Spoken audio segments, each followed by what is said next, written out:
ওয়াকআপ নিয়ে আমরা নাকি কিছু করিনি। আমি জাস্ট আমার কাছে কেউ কেউ জানতে চেয়েছিলেন, তাই আমি এটা ক্লারিফিকেশন করে দিচ্ছি, এটা সম্পূর্ণ মিথ্যে কথা।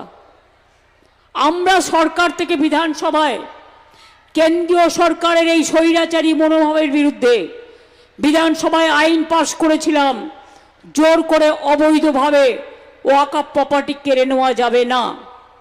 2, মনে রাখবেন, আপনারা ভালো করে জানুন,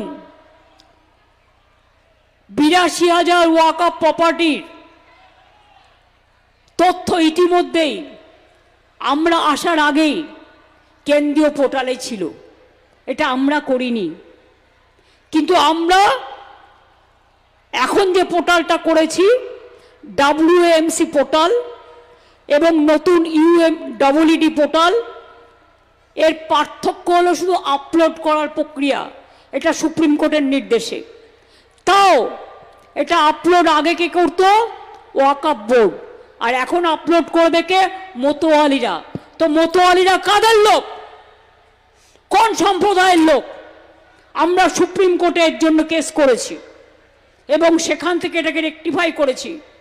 মতোয়ালিরা আপলোড করবে, করে স্টেট গভর্নমেন্টের ওয়াকআপ বোর্ডকে দেবে। সুতরাং নিশ্চিন্তে থাকুন, কারো সম্পত্তি কেউ বেদখল করবে না এবং বেদখল হবে না। এসব মিথ্যে প্রচারে কান দেবেন না। যা বলছি দাঁড়িয়ে বলছি, আমার কথায় যদি বিশ্বাস রাখেন, আপনারা জানেন আমি যতগুলো কথা বলেছি প্রত্যেকটা কথা অক্ষরে অক্ষরে পালন করেছি।